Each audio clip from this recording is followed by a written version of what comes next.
You done now?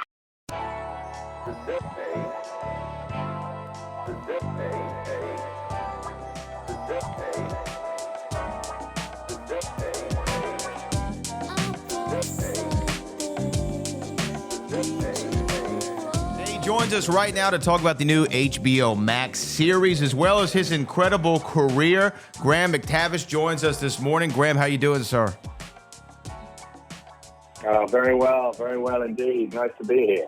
Well, hey, let's talk about it. Last night it happened. I mean, there's a lot of build-up. A lot of people have been waiting for this show for so long. It comes out. First episode's here. How do you feel about it? What's been your feedback? What have you heard? How do you feel? Yeah, no, great. I mean, I've been lucky enough to now see the whole season and obviously being involved in it, making it and all the rest of it.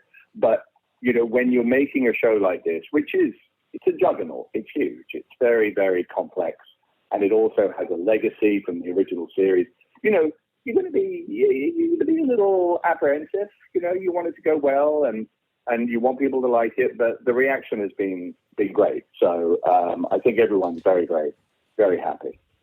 You know, Game of Thrones, like you said, you used the perfect word. It was a juggernaut. And normally a follow-up show has all that anticipation, but rarely does it ever live up to the hype. And this show, I mean, everything on social media, all the reviews in, like I said, they're all off the charts. Everybody really loves it. But I think for people who haven't seen it yet, it is a Game of Thrones show, no doubt. But there's a different element to it. It's a prequel, but it's just at the heart of it, it's kind of a very complex drama. Yeah. It's this for me. This is a family drama. I mean, the original series, you know, ranged over multiple kingdoms, over multiple families, and all the rest of it. But this really concentrates on the one family, the Targaryens. I mean, there are people within the castle who are obviously part of other families, but this is something in a weird way that anybody in a family can identify with. The thing about these people is that they also have dragons. And they're not shy of murdering each other if they need. So I kind of compare it a little bit to something like The Godfather in terms of that sort of family drama element to it. That's what really I think in this particular instance gives it its strength. Yeah, well, I'm from South Texas. We've mastered the family drama, trust me. So this is no shocker for me to see. But you know what? You mentioned the fandom, right? I mean, the fandom of Game of Thrones is so massive. But you've been a part of massive entities before, whether that be The Hobbit, DC movie, Aquaman, even Rambo. I mean, you were in Rambo. How cool is that? And what a fandom that has. Tell me about working with Sly Stallone on Rambo, and then you did Creed. Yeah. No, I am actually the only actor to have played opposite both Rambo and Rocky, which I am absurdly proud of. I told him that actually when I saw him again for Creed, and he was like, "Yeah, you're right. I hadn't thought of that. It's true. I'm the only one." And both of those experiences, particularly Rambo for me, because that was just such an intense shoot. We were literally directed by Rambo. So if you can imagine John Rambo as a film director, that's what the experience was like. It was very, very intense, but thoroughly enjoyable. And, you know, I was surprised when I worked on that he loves improvisation. I was really surprised. I didn't expect that at all, but he's a big fan of improv. So I loved that part of it as well. But yeah, it was an amazing experience. Yeah, that has to be freeing as an actor, because especially Sly Stallone, who is so involved in the story. I mean, wrote the first Rocky. A lot of times writers fall in love with their words, right? Yeah. And to give you that freedom must have been great. Coming up, you've had really a career that most actors would dream to have. Constantly working, major blockbuster pictures, television, video game voiceovers, and things of that nature. But coming up where you were born and raised, did you foresee this happening? Did you foresee, becoming a massive movie star and television star like you have? Oh, no. I mean, when you're an actor, I mean, I would challenge any actor to disagree with this. When you're an actor, in fact, I know for a fact that Paul Newman once said this about himself.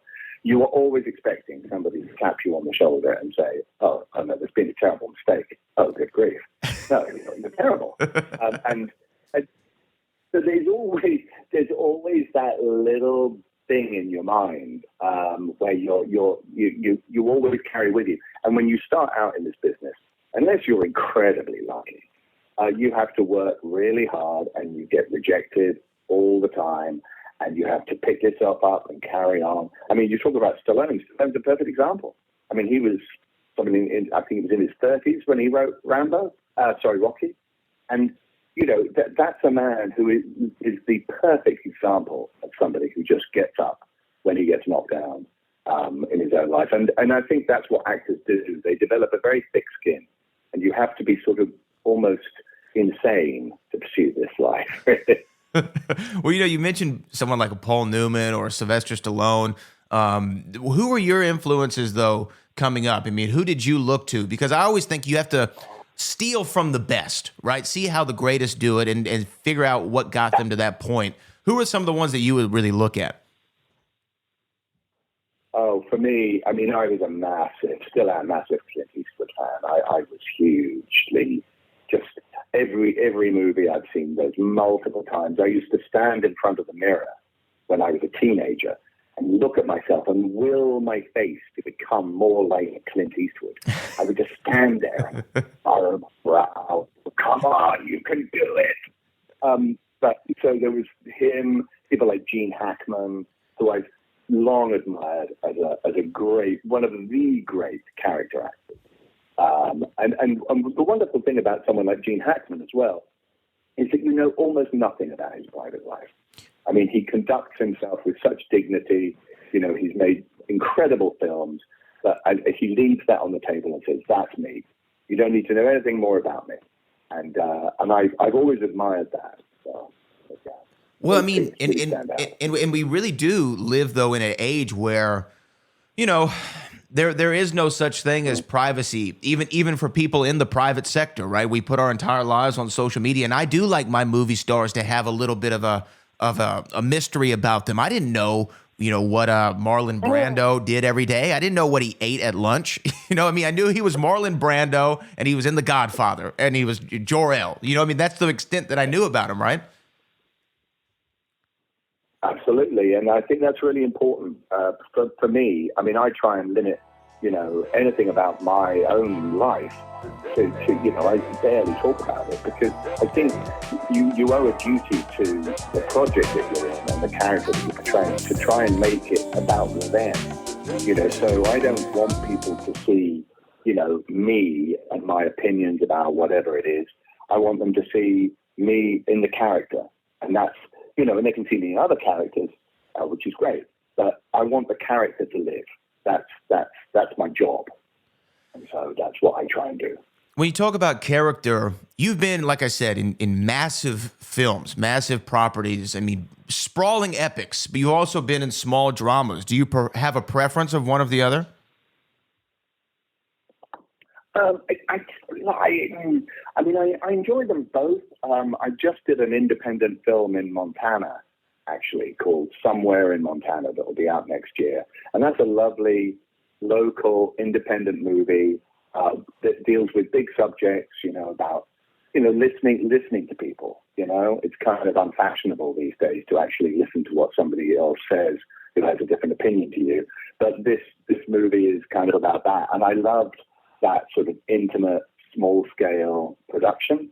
But at the same time, you know, when you walk onto the set of something like House of the Dragon and you see the iconic Iron Throne at the end of this giant set, you feel, wow, I am part of something really huge. And that's great too. So I enjoy both of those things. House of the Dragon, of course, debut episode happened last night on HBO Max. New episodes every Sunday on the great streaming service it is. Graham McTavish joins us this morning. Graham, one final question for you, sir. When you look back on your career or your life, somebody asks you, what are you most proud of? Your answer would be what? Without hesitation, my kids. That's it, really. Everything else is everything else is gravy. But my children, who are still young, they're only 10 and 15. That for me is the thing that I'm most proud of in my life. As it should be, as it should be. But an incredible career and an incredible series. House of the Dragon on HBO Max already. You can go watch the first episode. Graham McTavish is phenomenal in it, as is the entire ensemble. This is an ensemble cast of ensemble cast. So, Graham, we really appreciate you joining us, and good luck with everything in the future. Thank you very much. It's been a pleasure.